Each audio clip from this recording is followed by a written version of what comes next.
우리가 보면은 참 중요한 부분이 개인의 어떤 변화만큼 중요한 게 사회적 변화를 위한 노력이라는 생각이 들어요. 또 한 가지는 진실하지 않은 걸 믿고 열심히 하는데 내가 원하는 걸 과연 이 사회적 압박이나 본능적 욕구가 내가 원하는 걸 내게 줄 수 있나도 자꾸 회의를 해봐야 됩니다.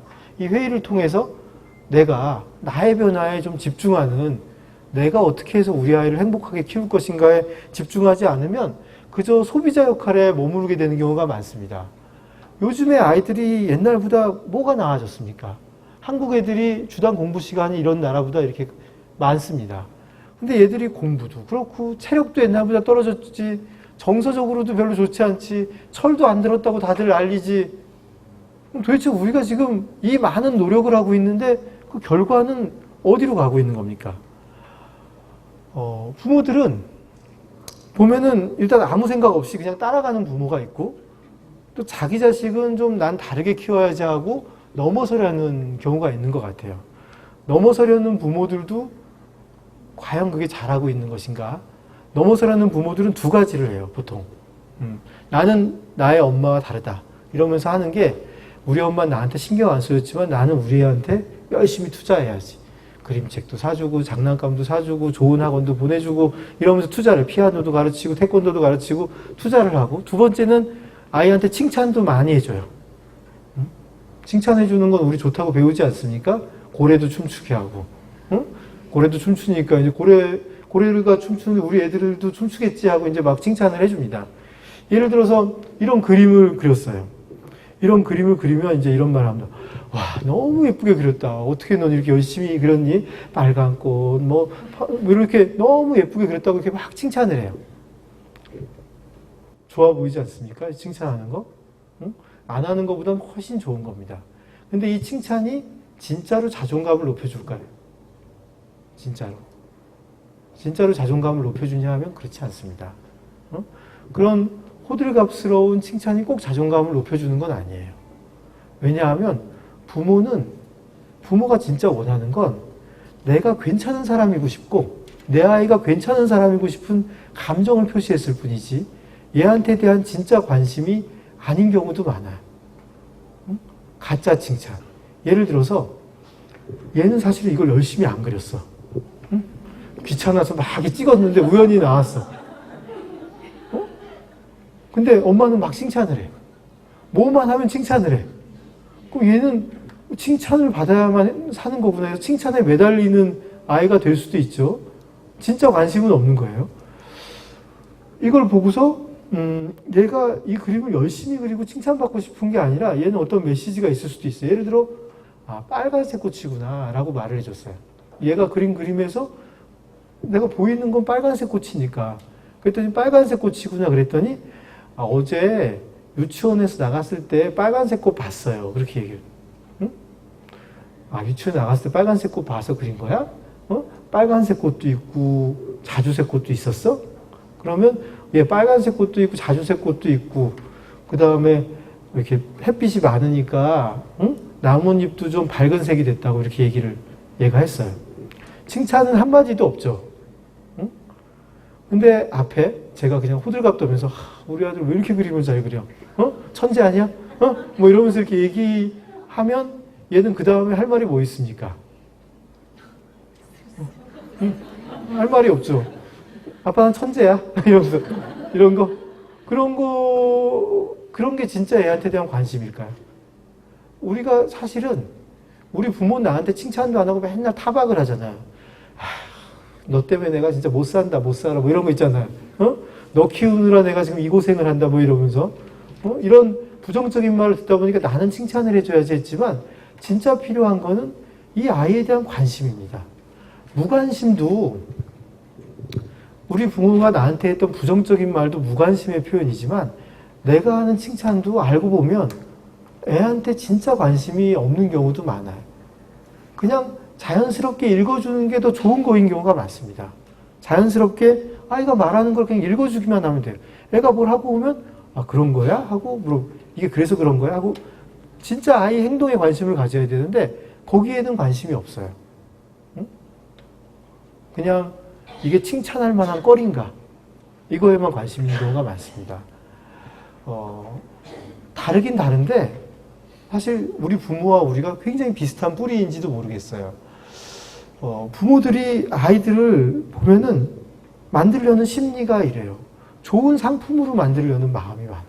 좋은 상품. 좋은 상품으로.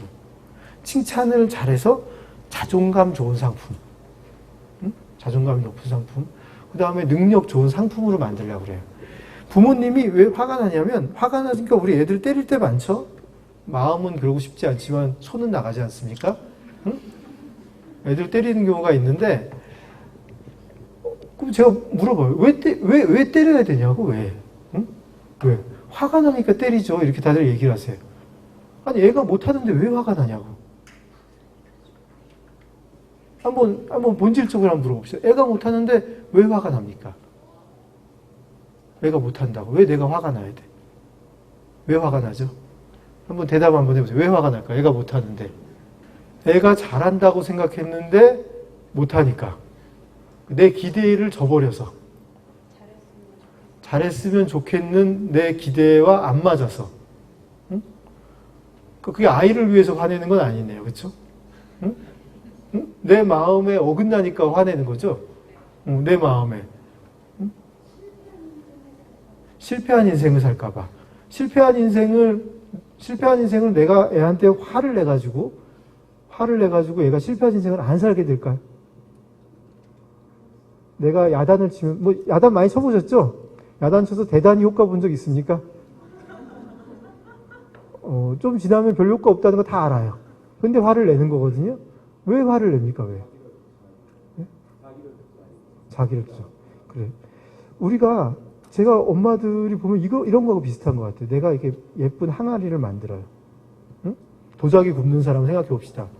근데 내가, 요거 이렇게 예쁘게 선이 나왔으면 좋겠는데, 거기에 뭐가 얼룩이 들어갔어요.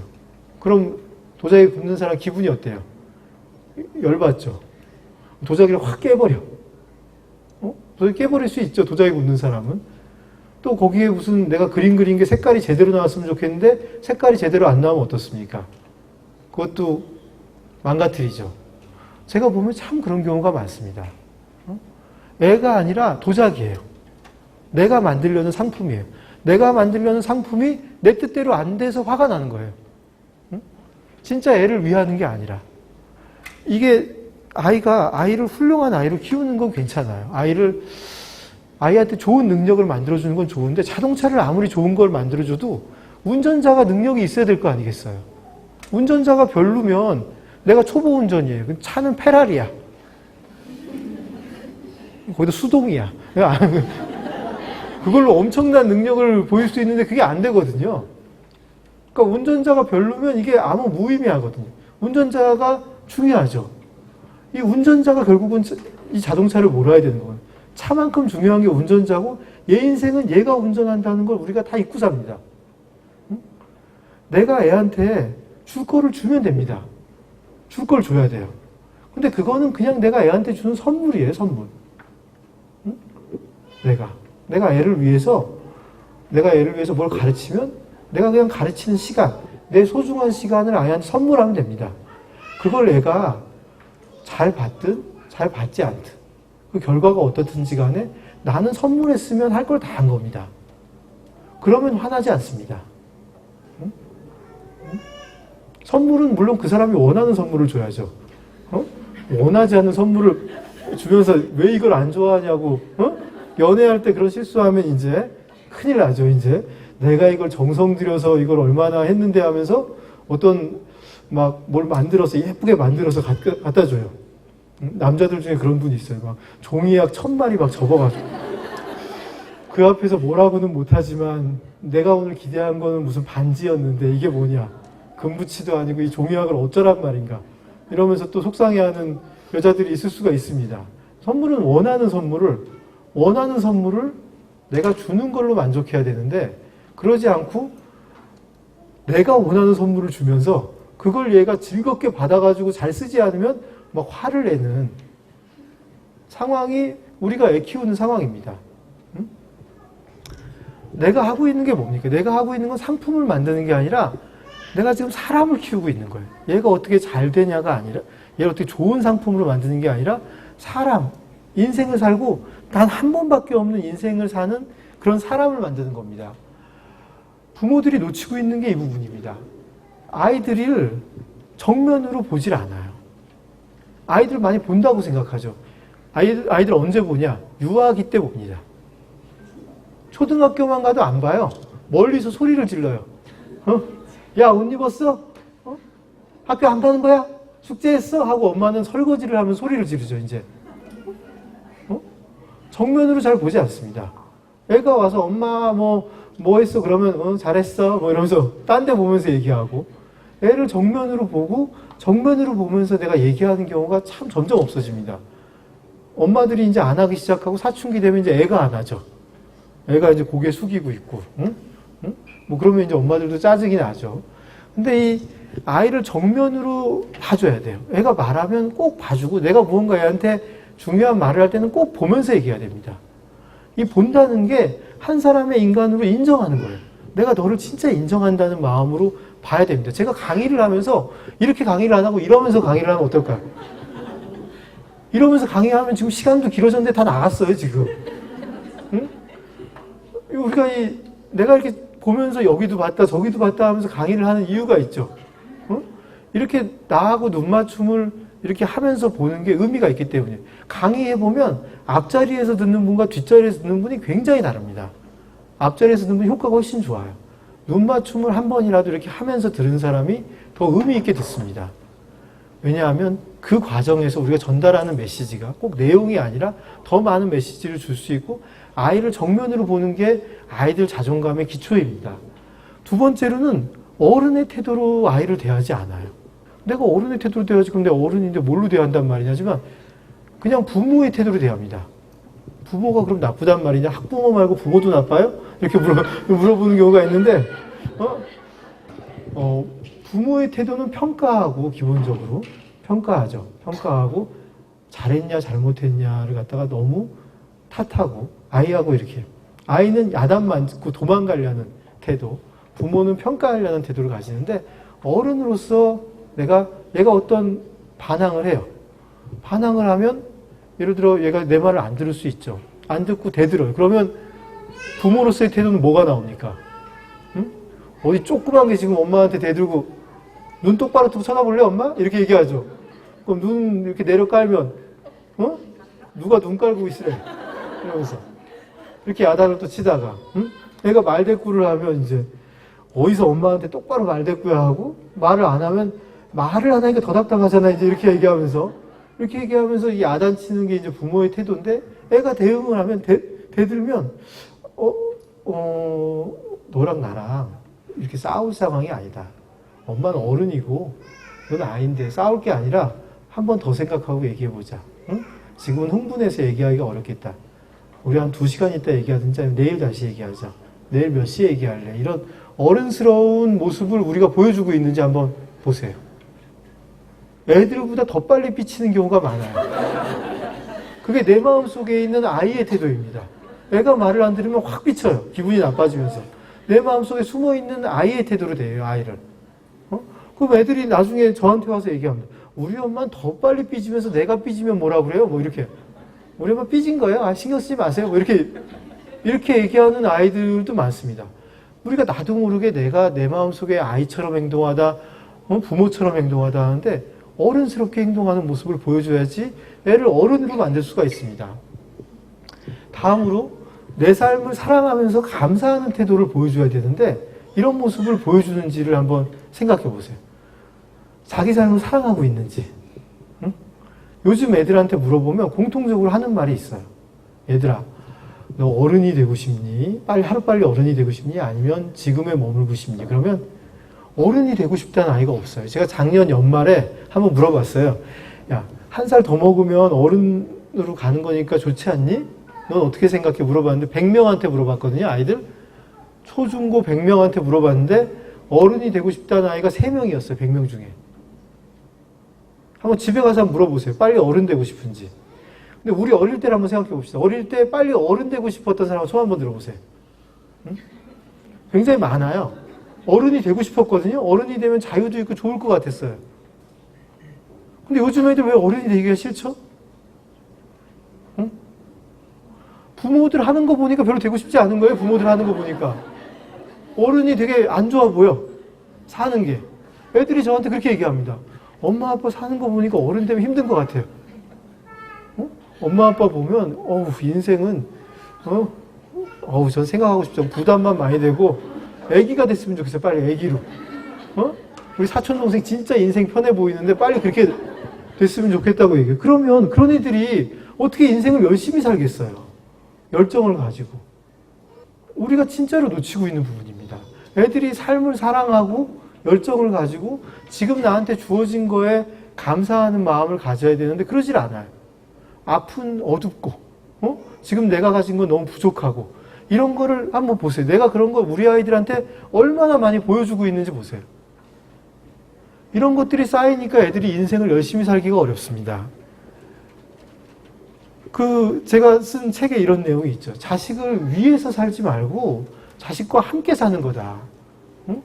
그 아이를 위해 산다고 하면서 살면 분명 후회하는 순간이 옵니다. 사랑이라는 게 사랑하는 주체가 분명히 있어야 되거든요.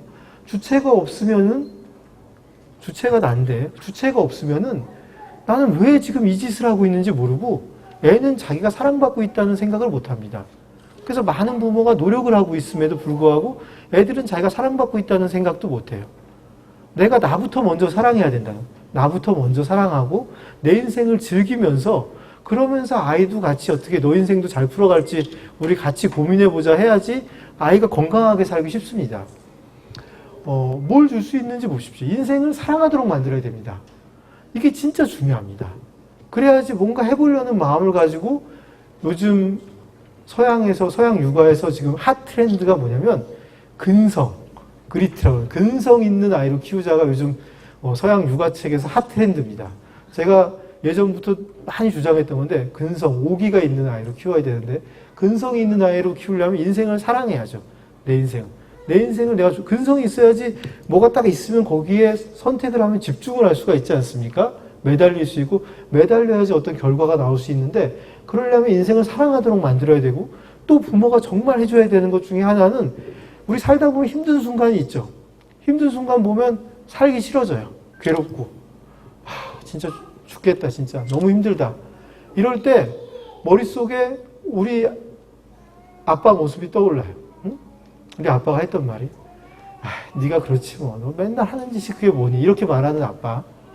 그렇지 않고 야 힘들 때도 있어. 하지만 잘 될 거야. 기운 내봐. 넌 잘할 수 있다니까 딴 사람 몰라도 아빠는 너를 믿어. 이렇게 했던 아빠가 우리 아이가 나중에 떠오른다면 그런 엄마 아빠의 모습이 아이 머릿속에 떠오른다면 그 상황을 넘어갈 수가 있잖아요. 힘든 순간이 없이 사는 아이가 있을까요? 그런 사람은 없어요. 힘든 순간은 꼭 거치게 돼 있어요. 그 순간을 넘어갈 수 있는 힘이 부모에 의해서 만들어져야 됩니다. 그 순간을 넘어갈 수 있는 힘을 못 만들고 그 순간에 우리 엄마가 맨날 네가 그러더니 결국 그렇게 되는구나 뭐 이런 말이 딱 떠올라요. 그러면 인생 죽고 싶은 거예요. 거기서 더 많이 헤매고 내가 정말 힘든 순간에 우리 아이가 나중에 커서 힘든 순간에 나를 떠올리면서 힘이 날 수 있다면 내가 우리 아이한테 줄 수 있는 걸 대부분을 준 겁니다. 뭘 공부를 대단히 안 가르치고 어떤 뭔가 돈을 많이 주지 못해도 얘가 그 순간 힘든 순간을 넘어갈 수 있는 힘만 내가 줬다면 엄청나게 주었다는 걸 알아야 돼요. 성공적인 삶을 살기 위해서도 그 기초가 공부가 아닙니다. 공부가 아니라 더 필요한 게 따로 있어요. 제가 삼국시대부터 조선시대, 현대에 이르기까지 어떤 사람들이 비교적 사회에서 성공적으로 사나 이걸 한번 연구를 해봤어요. 연구를 해본 결과 이 세 가지가 있으면은 최고급으로 살진 않아도 한 중상 정도는 살면서 그럭저럭 행복하게 삽니다. 성실함, 낙관적인 태도, 좋은 대인관계 이 세 가지 능력이 있으면 지금 우리 사회에서도 그럭저럭 삽니다. 살 뿐만 아니라 자기 내면에서의 행복감도 좋은 사람이 돼요. 그렇지 않습니까? 자기 주변 사람들 한번 살펴보시면 그 예를 잘 찾아볼 수가 있어요. 저도 지금까지 살면서 제 친구들이나 살펴보면 지금 밝게 긍정적으로 또 뭐 그 친구들 힘든 점이 있지만 그래도 비교적 성공적으로 적응한 친구들 보면 학교 때 성적이나 공부가 아니라 이런 특성을 어느 정도 갖고 있는 친구들이 잘 풀리는 것 같아요. 왜냐하면 사람들은 이런 특성을 가진 사람을 좋아하거든요. 자기 근처에 두고 싶어요. 제 친구가 사업을 하는데 건강이 좀 나빠졌어요. 건강이 나빠지니까 이 사업을 어떻게 할까 하다가 자기 밑에서 자기 도왔던 부장이라고 하면서, 물론 사업체 크지도 않아요. 직원 6명인데 그 부장한테 넘겨주더라고요. 되게 돈도 많이 받지 않고. 왜냐하면 애가 너무 괜찮다는 거예요. 얘는 진짜 괜찮고 얘도 한번 도와주고 싶었다고 넘겨주더라고요. 그 친구는 뭐 3년제, 2년제 학교를 나와서 그냥 걔 밑에서 열심히 일을 했을 뿐인데 지금은 이제 꽤 괜찮은 수입을 얻는 회사를 운영하게 됐어요. 왜냐하면 그 친구를 나도 술 먹으면서 몇 번 만났거든요. 근데 애가 되게 싹싹하고 긍정적이고, 뭐가 문제가 생기면 사장이 어떡하지, 짜증나, 그러면 사장님 어떻게 해봐야죠, 제가 또 어떻게 해보겠습니다, 이런 식으로 얘기를 하는 거예요. 그러니까 내 친구가 그러는 거예요. 얘 아니었으면 나 사업 못했다. 왜냐하면 내가 짜증나서 열받는 순간 얘가 어떻게든 해보겠다고 그러면 그 타임에서 넘어가는데, 어떻게 해보겠다고 하고 하는 건 하나도 없는데 이 녀석이 하는 건 내가 하지, 하는 건 내가 하는데 어쨌든 어떻게 해보겠다고 하니까 내가 그 순간에 넘어갈 수 있다. 상당히 얘가 얘한테 의지가 됐다, 이렇게 얘기를 하더라고. 의지가 됐다. 그러니까 얘 월급도 계속 막 올려주는 거예요. 왜냐면 자기한테 의지가 되니까. 사람은 그런 사람을 좋아합니다.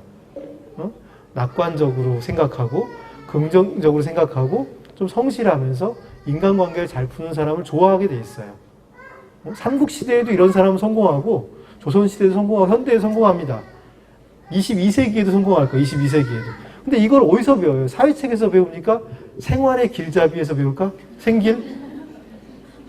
윤리책에서? 이걸 가르쳐주는 데가 없잖아요. 이걸 어디서 배우냐면 부모의 삶에서 배우는 겁니다. 그냥. 부모가 매일매일 사는 모습에서 애한테 이걸 보여주고 있어요. 애가 어떤 문제가 생기면 어떻게 말합니까? 네가 그렇지 뭐. 넌 이래서 안 될 거야. 너 그러다 나중에 노숙자 돼. 노숙자. 이게 낙관적인 태도를 가르치는 건가요? 우리가 낙관적인 태도를 가르치는 게 비관적인 태도를 가르쳐주는 거죠. 너 인생 그렇게 하면 완전히 망가져. 너 한 번 이러면 계속 실패해가지고 나중에는 엉망되는 거야.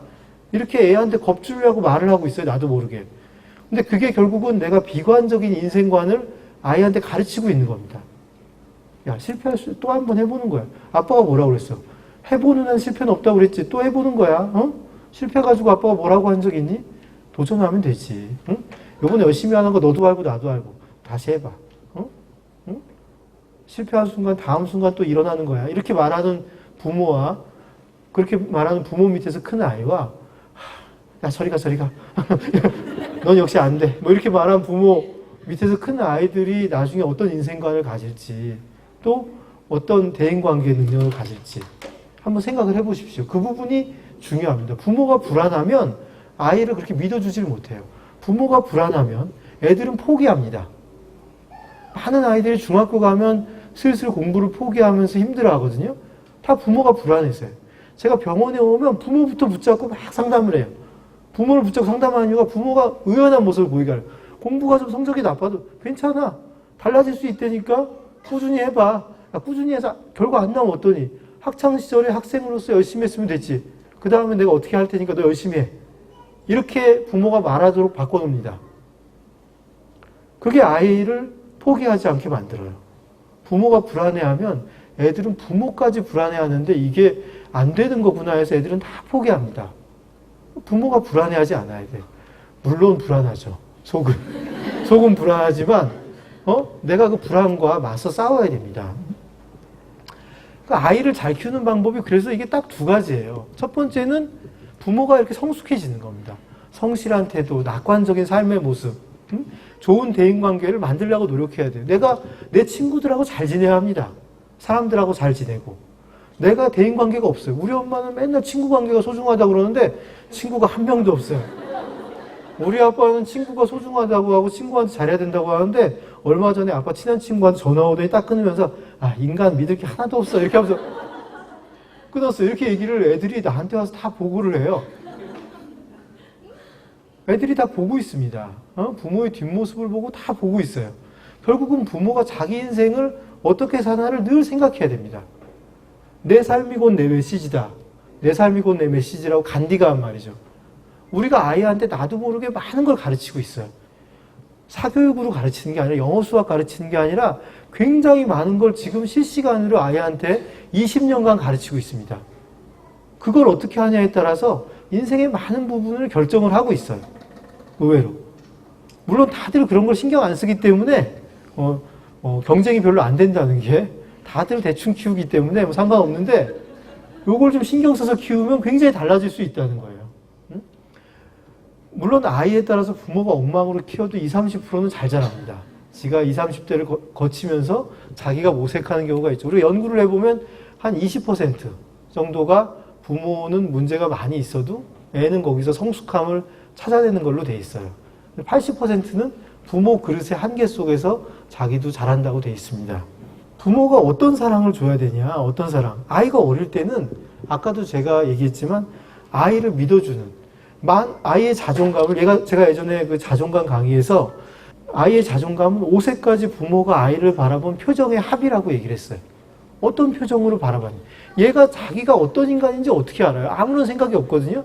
제가 얘를 볼 때마다 웃어주고 밝게 돼 있어요. 그럼 자기는 괜찮은 사람이라고 생각하겠죠. 제가 얘를 볼 때마다 짜증내고 너 때문에 내가 화가 난다, 화가 나 이러면서 화를 내고 돼 있으면 자기는 짜증스럽고 화나는 인간이에요. 자존감이 높을 수가 없겠죠. 결국은 내가 얘를 어떻게 봐줬냐. 만 5살까지 봐줬던 합이 자존감의 기초라고 봅니다.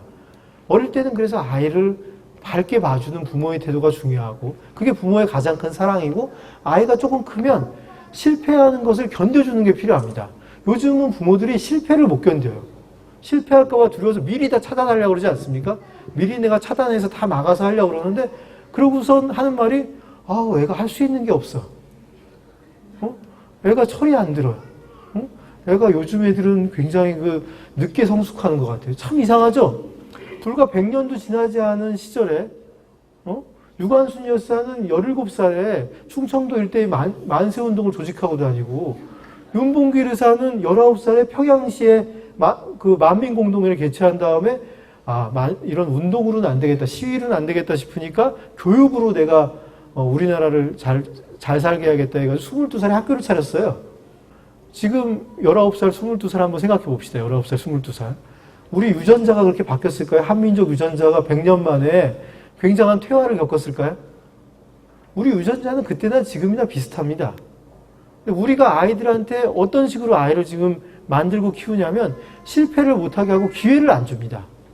미리 다 막고 어떻게 잘하게 한다는 게 오히려 결과적으로 애들이 못 크게 만드는 부분이 많습니다. 아이가 실패하는 걸 흔들리지 않고 지켜줘야 됩니다. 네 멋대로 하고 방임하는 게 아니에요. 옆에 붙어 있어야죠. 옆에 붙어 있는데 해보라고 자꾸 격려하고 실패해도 괜찮다고 격려하는 태도가 필요합니다. 아이가 힘들어하면 그걸 어떻게든 달래주려고 너무 하지 마세요. 괴로워도 봐야죠. 괴로워도. 얘가 학교에서 폭력을 휘둘러가지고 학폭위에서 문제되면 그걸 문제를 안 삼으려고 막 나서서 막 싸워줘요. 징계를 안 받게 하려고. 막 나쁜 짓을 해가면서 싸워요. 그 집에가 더 문제가 있는 거 아니냐는 2차 폭력을 가하면서 싸우기도 해요. 그럼 내 아이가 뭐가 되는 겁니까? 2차 폭력을 가하는 애밖에 안 됩니다. 결국은. 그렇게 키워봐요. 애가 너무 거기서 무너지면 완전히 인생이 무너지지 않을까 이렇게 생각하는데 부모가 무너지지 않으면 애는 안 무너집니다. 부모 마음이 이미 무너져 있어요. 부모 마음이 이미 무너져 있으니까 애도 무너지는 겁니다. 곧. 그렇게 막아봤자 좀 이따 결국 무너져요. 애가 속상해하면 속상한 것도 다 도움이 됩니다. 그 옆에서 있어 보면 됩니다. 세계에서 제일 아름다운 조각상을 피에타상이라고 하잖아요. 이 마리아가 예수 그리스도가 그 십자가에 못 박히러 가는 걸 보면서 그 말리고 싶지 않았을까요? 그 골고다 언덕을 올라가는데 말리고 싶었겠죠. 근데 안 말렸으니까 지금 기독교가 이 세상에 이렇게 퍼져 있는 겁니다. 어떻게 보면. 그리고 나서 이렇게 죽은 아들을 갖다 이렇게 안고 보고 있는 이 장면이 제일 아름다운 사랑이라고 하는데 우리 아이가 실패하고 힘들어도 내가 그 옆에서 지켜주면서 보고 있겠다는 게 아이를 깊고 강하게 만들 수가 있습니다. 아이를 그러면 우리 애가 믿을 게 없다. 뭘 갖고 믿냐? 믿을 게 있어서 믿는 건 부모가 아니에요. 믿을 게 없어도 믿는 게 부모입니다. 우리 사회는 믿을 게 있어줘야 믿죠. 근데 부모는 믿을 게 없어도 믿는 겁니다. 아이를 일단 믿는 거예요. 될 수 있다고. 여기에 그 나무가 있는데 여기서 꽃이 필 거다 생각하고 믿어주는 거예요. 여기서 너는 분명 꽃이 필 거야. 꽃이 필 거라고 믿는 거예요. 돈 안 들잖아요, 돈. 믿는다고. 그렇게 믿어주는 겁니다. 믿어주고, 그럼 또 그 자리에 꽃이 피는 게 또 아이들의 모습인 것 같아요. 애를 지켜보는 게 내버려 두는 게 아닙니다. 더 깊게 보고, 방법을 또 생각해보고, 뭔가 좋은 방법이 없을까? 아이한테 어떻게 내가 더 좋게 할 수 있을까? 무언가 이 문제를 해결하기 위한 더 나은 방법이 없을까 고민하고 같이 지켜주면 되는 거고, 아이한테는 자꾸 기회를 주는 거지 그냥 냅두라는 게 아닙니다. 오래 지켜보면서 아이한테 관심을 표명하고, 그 다음에 너무 힘들면 옆에서 위로해주고 지지해주고. 응? 하지만 지금은 이렇게 힘들어도 그 다음은 네가 넘어가가지고 더 강해질 수 있다는 거를 진짜 믿는 마음으로 보여줘야 됩니다. 진짜 믿는 마음으로. 너는 진짜 강해질 거야. 지금 어렵지만 이 어려운 게 너를 강하게 만들 거라니까. 이걸 믿어야 돼. 엄마 말을 믿어. 그렇게 변한다니까 너는. 이렇게 보여주면 애가 정말 그 마음을 내면화해서 믿게 됩니다. 그 마음이 우리 아이를 강하게 만드는 거예요. 그걸 못 해주고 엄마가 막 더 불안해서 막 흔들흔들하면서 왔다 갔다 해. 그러면서 우리 애는 왜 이렇게 약하죠 계속? 이렇게 하는 경우가 너무 많아요. 우리가 화가 나는 이유가 아까 화를 냈지만 조급하고 과도하게 욕심을 내고 다른 사람 시선에 너무 민감하지 않습니까? 남이 어떻게 볼까? 이것 때문에 화가 납니다. 근데 잘 따져보면 아까 말한 대로 화날 이유가 없어요. 내가 그냥 아이한테 주는 건데, 응? 내가 그냥 아이한테 그냥 선물을 주는 겁니다. 내 시간을 선물 주는 건데 굳이 화날 이유가 없습니다. 또 아이한테 문제가 있으면 이걸 어떻게든 다 해결하려고 그래요. 좀 완벽하게. 어떤 아이가 틱을 해요. 틱을 하면 이 틱을 꼭 없애야만 될 것 같아요, 이 엄마는. 아니, 그래서 제가, 이거 나중에 없어지고 얘 인생에 영향도 없는데 왜 없애세요? 그러면, 이거 있는 거 보면 막 마음이 불안하고 가슴이 뛰어가지고 이거 보면 너무 화가 난대요. 왜 그렇죠? 왜? 왜 이게 엄마한테 그렇게 화가 나야 되죠? 왜 이게 있으면 인생이 안 풀릴 것 같죠? 제가 전문가가 이게 얘 인생에 아무 영향이 없다고 얘기를 하잖아요. 근데 왜 이걸 꼭 완전히 없애려고 하죠? 틱뿐이 아닙니다. 다른 것도 애가 뭐가 문제가 있으면 손을 빨면 손가락 빠는 거 없애야 되고, 애가 좀 약간 징징대면 징징대는 것도 없애야 되고, 리더십이 없으면 리더십도 있어야 되고, 다 고쳐줘야 돼. 근데 그걸 어떻게 다 고쳐줍니까? 문제는 갖고 가는 거예요. 대부분의 많은 문제는 갖고 가면서 조금씩 변합니다. 한번 물어보십시오. 나는 완벽한 인간인가? 나 자신에게. 나는 얼마나 문제가 많습니까? 여기서 말하고 있는 저도 가만 생각해보면 참 문제가 많아요. 여러 가지. 약점도 많고. 문제를 다 없애려는 마음이 아이한테 자존감을 떨어뜨립니다. 문제를 같이 갖고 생각하고, 또 문제가 있으면은 같이 도우려고 하면 됩니다. 근데 그거를 당장 해결하려고 하는 게 아니라 시간을 두고 조금씩 발전하려고 생각하면 됩니다. 어떤 부모는 문제가 생길까봐 미리 막 차단하려고 그래요. 문제가 생기면 막 너무 무서워해요. 예를 들어 애가 돼지저금통을 뜯어가지고 돈을 가지고 와가지고 문방구에 장난감을 사줬어요. 그러면 이제 얘가 갑자기 이러다가 나중에 도둑놈이 되는 거 아니야? 큰 도둑이 되는 거 아니야? 애가 어디가 학교에 가가지고 한 대 맞았어요. 그럼 얘는 영원히 맞고 사는 거 아니냐?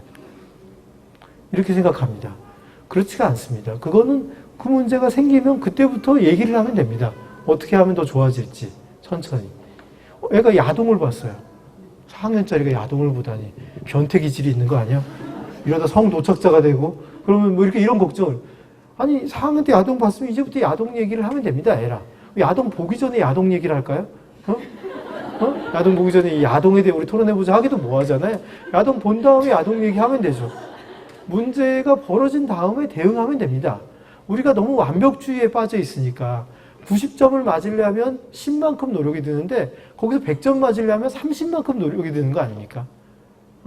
완벽하려고 하는 순간 너무 많은 노력이 들고 그것 때문에 자기 자신에 만족하지 못하고 괴롭히는 게 우리들의 모습인데 그 우리들의 모습을 애한테까지 전달하려고 하는 게 이 시대의 많은 부모들의 모습입니다. 제가 강조하는 있는 그대로의 육아 강조하는데 애도 문제가 있고 나도 문제가 있지만 애도 괜찮고 나도 괜찮다.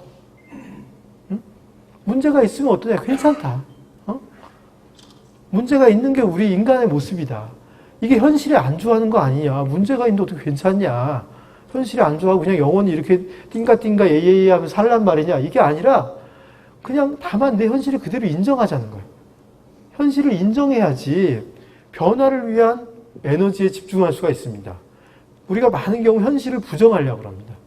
그리고 막 먼 이상적인 것만 생각하느라 지금 이 순간에 집중하지 못합니다. 아까 모모에서 배포는 이 청소를 할 때 내가 쓰는 이 앞에 이 상황, 이게 흘러가가지고 쓰러진 이 상황, 그래서 깨끗해진 느낌, 여기에 집중했다고 했어요. 그러면 청소가 즐거운데 우리 아이들 문제도 마찬가지. 내가 공부를 했는데 이걸 새로 알았어요. 아, 알아서 나는 새로 알게 됐구나 해서 즐거워요. 여기에 집중을 우리는 안 해요. 점수에 집중하죠. 옆집 아이는 몇 점 맞았어? 너 2개 틀렸는데 2개보다 덜 틀린 애 몇 명이야? 이런 걸 물어보고 있어요. 이런 걸 물어보니까 어떻게 됩니까? 애가 행복할 수가 없죠. 내가 지금 있는 이 현실에서 뭘 조금이라도 실천하고 변화할 것인지에 집중해야지 우리가 비로소 행복이 옵니다. 나랑 내 아이를 서로 깊게 사랑하면서 우리만의 목표를 설정해야 돼요. 우리가 오늘 뭘 더 해볼까? 뭘 더 해볼까? 문제 많아도 좋아. 너 그런 거 약점 많아도 좋아. 너 친구가 지금 하나도 없어. 친구 없어도 좋아. 그럼 우리 친구랑 맨 처음에는 무슨 말을 할까 연습해보자. 친구가 많고 리더십이 있고 반장까지 하는 애를 부러워하는 게 아니라 그럼 한 명의 친구를 우리 한번 요번 학기에 사귀어볼까? 한 명의 친구를 사귀기 위해 요번 달에는 어떤 친구가 그래도 나랑 맞는지 한번 찾아볼까? 그 친구가 너무 인기 많으면 곤란하니까 인기는 좀 없는데 성격은 좋은 애가 있을까? 그 친구를 한번 잘 관찰해보자, 요번 달은. 근데 이렇게 하면서 차근차근 나가면 뭔가 해낼 수 있는데 그러지 않고 너는 왜 이렇게 인기가 없고 아유 누구한테 배워서 그래? 아빠랑 꼭 닮았어. 뭐 이러면서 이제 이렇게 이런 얘기를 하면은 아무런 변화가 안 오죠. 현실을 인정하고 거기서 그래도 괜찮고 거기서 한 발 더 나아갈 때 아이들이 발전하기가 좋습니다. 부모가 불안하면 정말 아이들은 포기합니다. 우리가 지진이 나서 땅이 갈라져서 죽은 사람 본 적 있으세요? 동일본 지진이 나가지고 땅 갈라져서 죽은 사람 있을까요? 건물이 무너져서 죽습니다. 건물이 무너져서. 부모가 바로 우리 어른들이 아이들에게 건물입니다. 어떤 문제가 생기면 그 문제 때문에 잘못되는 것보다 그 불안 때문에 부모가 흔들려서 아이가 다치는 경우가 참 많아요. 이 사교육 열풍이 불고 우리 사회가 여러 가지 압박이 있다고 하더라도 부모가 덜 흔들리고 의연하게 가면 우리 아이한테 훨씬 더 나은 상황이 옵니다. 근데 부모가 같이 흔들리니까 우리 아이가 아무 성과도 없이 굉장히 고생하고 인생이란 나이 먹고 싶지 않고 아기로 돌아가고 싶은 거. 이게 요즘 아이들이 생각하는 자기의 미래입니다. 꾸준히 하면 가능하다는 걸 정말 믿어야 됩니다. 정말 믿습니까, 이거? 이걸 정말 믿어야 되는데 이걸 안 믿어요. 응? 이걸 진짜 믿는 어떤 마음을 보여줘야 돼요. 제가 아이한테 그런 걸 보여줄 때가 있어요. 난 진짜 믿는다니까 왜 너 나 말을 못 믿니? 넌 나보다도 너를 못 믿는 것 같다. 나는 진짜 믿어. 나는 많이 해봤고 너를 바꿀 수 있다고 믿어. 넌 이게 달라질 거야. 지금 안 달라지고 시간이 필요할 뿐이야. 응? 나는 진짜 믿어. 응? 내가 이렇게 믿는다는 말을 이렇게 표정 하나 변하지 않고 응? 아이한테 진심으로 이렇게 전달을 했어요. 진심으로 전달을 하니까 애가 나중에 좀 변했어요. 확실히. 많이 변하면서 나중에 저한테 한 말이 선생님이 믿는다니까 믿어지더라고 이렇게 얘기를 하는 거예요. 우리 애들은 믿기 어려워요. 자기 자신을. 부모가 진짜로 믿어줘야 됩니다. 그래야지 애가 엄마가 저렇게 말하는 거 보면 뭐가 있긴 있나? 이렇게 하면서 조금 믿을 수 있습니다. 애들은 굉장히 약합니다. 내가 진짜로 믿어주는 마음, 응? 그 다음에 그렇게 의연하게 대처하는 마음이 우리 아이들을 바꿀 수가 있습니다. 네. 네. 그래서 지금 이 부분을 보셔야 돼요. 그게 바로 이제 이 불안을, 그 부분 때문에 제가 사실 여기 써 있어요. 그래서 믿는 도끼의 발등이 나중에 찍혀도 안 믿으면 지금 뭐 할 겁니까? 안 믿으면 지금 할 일이 뭐예요? 발등 찍힐까봐 걱정하는 일을 하고 계실 겁니까? 그건 무의미한 일이에요. 우리에게는 지금 한 번 와서 한 번 가면 끝나는 인생이에요. 나하고 아이와 만나는 이 아이의 어린 시절은 단 한 번 주어지는 거예요. 그 한 번을 뭘로 보낼 거냐. 내가 믿는 걸로 보낼 거냐, 걱정하는 걸로 이 시간을 보낼 거냐. 응? 두 가지를 동시에 같이 할 수는 없어요. 응? 걱정하는 걸로 보는 게 더 행복해질 거다, 애가. 이러면 고기를 택하시면 되고, 믿는 게 그래도 더 도움이 될 거라고 생각하면 믿으면 됩니다. 두 가지를 동시에 할 수는 없습니다. 부모들은 다 불안해요. 왜냐하면 우리 인간들이 다 불안이 많아요. 응? 인간이란 존재는 불안이 근원적으로 있습니다. 근데 그 불안을 너무 당연하게 생각해요. 불안을 당연하게 생각하지 마십시오. 불안을 끊으려고 내가 노력해야 돼요. 아기 때는 다 당연하게 생각해요. 애들은 불안을 어쩔 수 없는 거라고 다 믿어요. 근데 어른이 돼서 불안을 어쩔 수 없는 거라고 믿으면 안 됩니다. 내가 지금은 불안하지만 이 불안을 끊을 수 있다고 생각하고 노력하셔야 됩니다. 불안은 끝이 없으니까 계속 불안하고 걱정하기 시작하면 아무리 걱정해봐야 답이 안 나와요. 애의 미래에 대해 걱정하죠. 밤에. 오늘 성적을 보니까 저번 성적보다 5점이 떨어졌어. 5점씩 떨어지는 걸로 봐서 앞으로는 50점까지 내려갈 것 같고, 그럼 중학교 가서는 거의 꼴찌를 하겠지? 꼴찌를 하는 고등학교나 갈 수 있겠어? 고등학교를 못 가니까 얘는 뭘 하게 될까? 직장도 못 구하고 그럼 나한테 빌부터 살까? 빌부터 살다 보면 난 얘한테 화를 내겠지? 나는 연금이 모자라는 거 아닐까? 뭐 이런 생각을 계속 하면서 잠을 못 자요. 잠을 못 자니까 그 다음날 짜증이 나서 얘한테 화를 내죠, 이제. 그 생각을 그냥 딱 멈춰야 돼요. 그 생각 많이 하면 뭐 합니까? 아무 의미가 없는 거예요. 오지 않을 미래에 대해서 불안을 계속 생각해봐야 끝이 없습니다. 그거는 그냥 멈춰야 됩니다. 불안을 더 불안해한다고 나한테 도움되는 게 하나도 없어요. 그리고 하나씩 나눠서 어떤 요소가 있으면, 뭐가 걱정거리가 있다면 하나씩 나눠서 생각해 볼 때 내가 어떻게 할 수 없는 거는 잊어버리세요. 내일 비가 오면 어떡하지? 그거 어떡합니까, 그거? 그거 생각하지 말아야 돼요. 그런 거 자꾸 생각하지 말아야 됩니다. 애들도 그런 생각 많이 하죠. 전쟁이 나면 어떡하죠? 뭐 그런 생각하면 뭐합니까? 그런 생각은 하지 말아요. 그거는 이제 국방부 장관이 생각하든지, 걱정할 것만 걱정하고 긍정적인 쪽을 자꾸 찾아야 됩니다. 긍정적인 쪽의 증거를 찾고, 그 다음에 변화를 믿어야 됩니다. 인생이라는 건 다 오르락내리락이 있어요. 다 오르락내리락이 있기 때문에 그 오르락내리락이 있다는 걸 꼭 알아야 됩니다. 내 인생이 안 풀릴 때 최소한을 잃고, 내 인생이 잘 풀릴 때 너무 건방 떨지 말고, 이게 제일 중요합니다. 아이하고 할 때도 아이가 뭐가 지금 안 풀려도 제가 병원에서 보면 참 안 풀리던 놈도 조금 지나면 어떻게 좀 나아지는 상황이 오더라고요.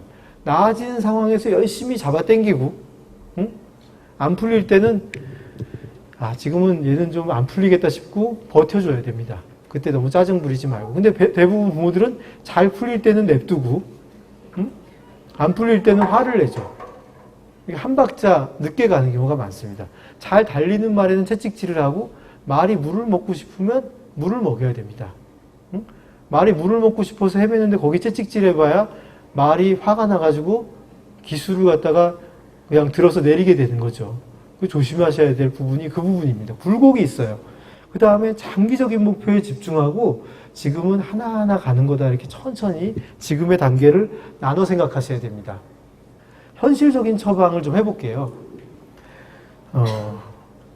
그래도 뭐 가져간 게 있어야 될 것 같아서 적어봤습니다.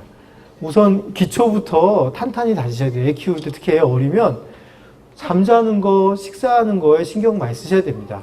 애 잠을 좀 제대로 재워야 됩니다. 잠자는 거 신경 많이 쓰십시오. 잠을 잘 자야 됩니다.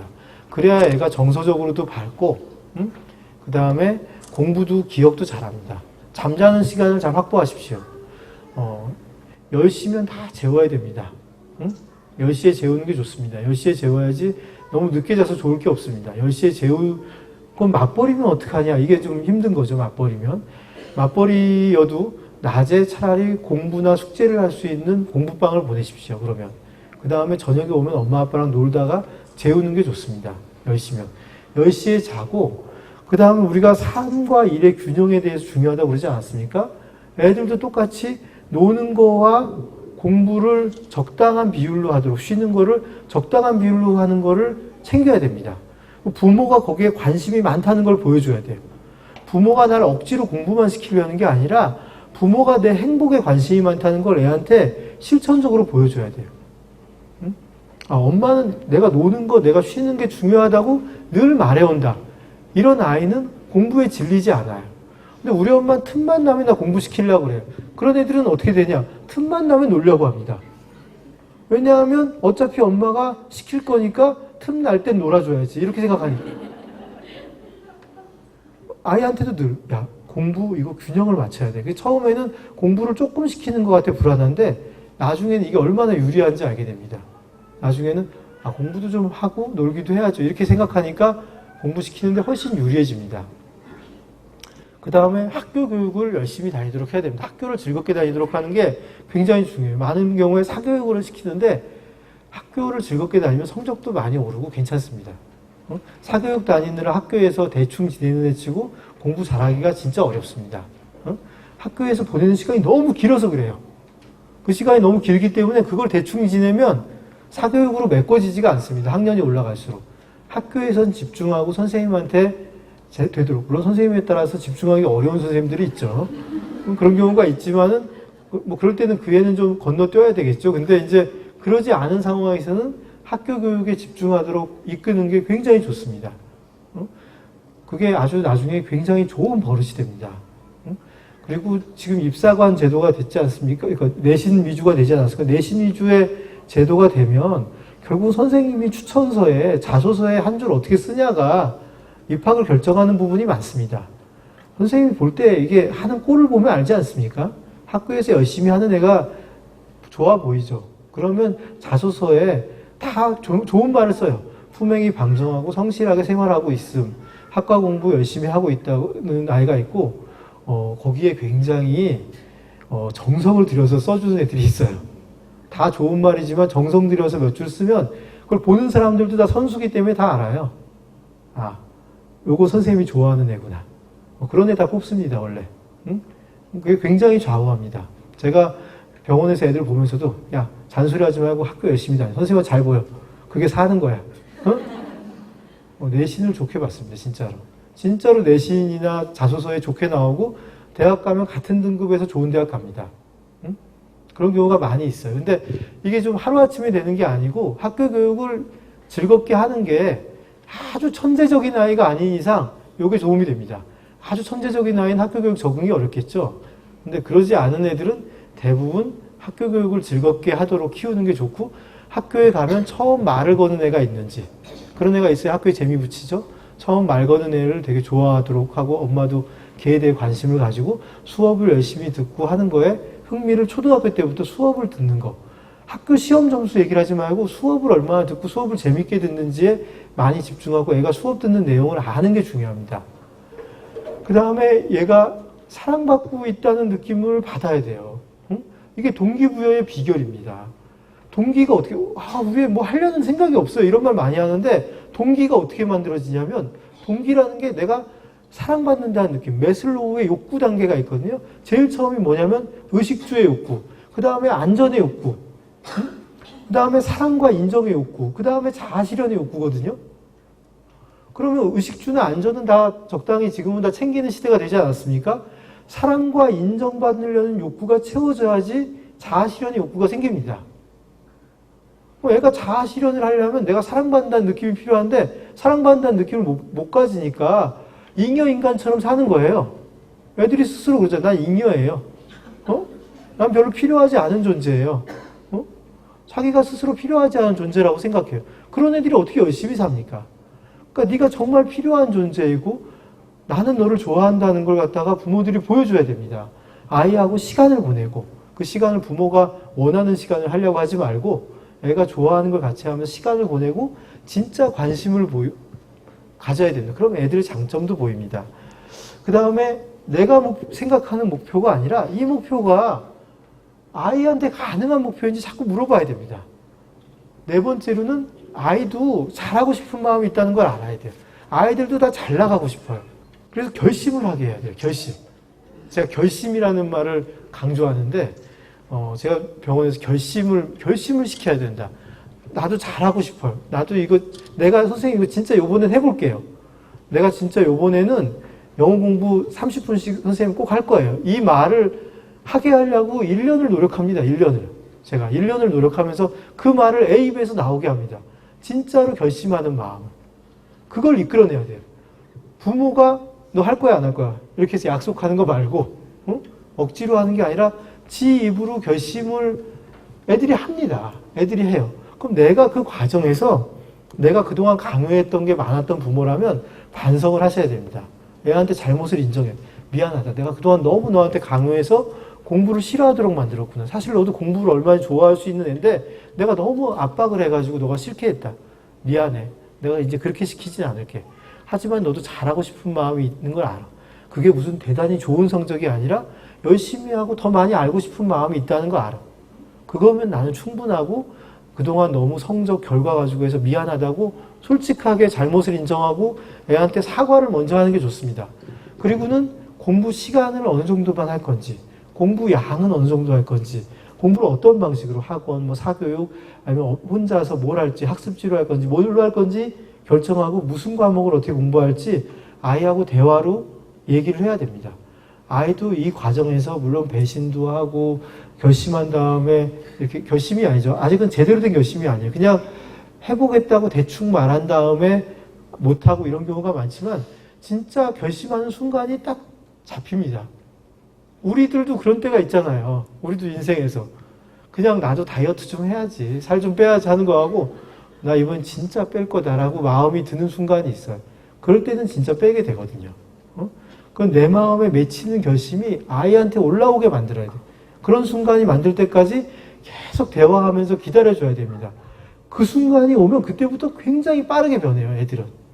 굉장히 빠르게 변하기 때문에 그 순간을 만드는 게 중요하지 어떻게든 빨리 그거를 만들도록 하는 게 중요한 게 아니에요. 시간이 걸리더라도 그 순간만 만들어내면 됩니다. 공부 방해 요소에 대해서는 규칙을 아이랑 합의해서 만드는 게 중요한 것 같아요. 그냥 냅두면 안 되죠. 뭐 핸드폰이니 게임이니 TV니 이런 거는 어느 정도 하는 게 적당할까를 같이 규칙으로 만들어서 아주 관리 안 하는 건 좋지 않습니다. 애들은 냅두면 지가 알아서 그건 그렇게 생각하지 않아요. 요거는 규칙으로 만들어서 방해 요소는 우리 어른들도 방해 요소를 관리해야 되지 않습니까? 방해 요소는 어른들도 다 관리하는 거다. 이건 뭐 관리를 안 하려고 하면 안 된다. 적당히 관리하고 적당히 즐겨야 된다. 그게 바로 균형이다. 이 균형이 있어야 된다는 걸 얘기하면서 관리를 해야 됩니다. 이 5가지가 제가 부모님들한테 애들 공부를 사교육에 너무 매달리지 않고 애들을 현실적으로 공부를 하도록 이끌기 위해서 이런 5가지 과정을 제가 보통 병원에서도 많이 쓰고 시간을 들여서라도 만들어 갑니다. 이 방법을 한번 집에서 한번 실천을 해보십시오. 오늘 너무 길었죠? 예. 감사합니다. 도움이 되셨으면 합니다.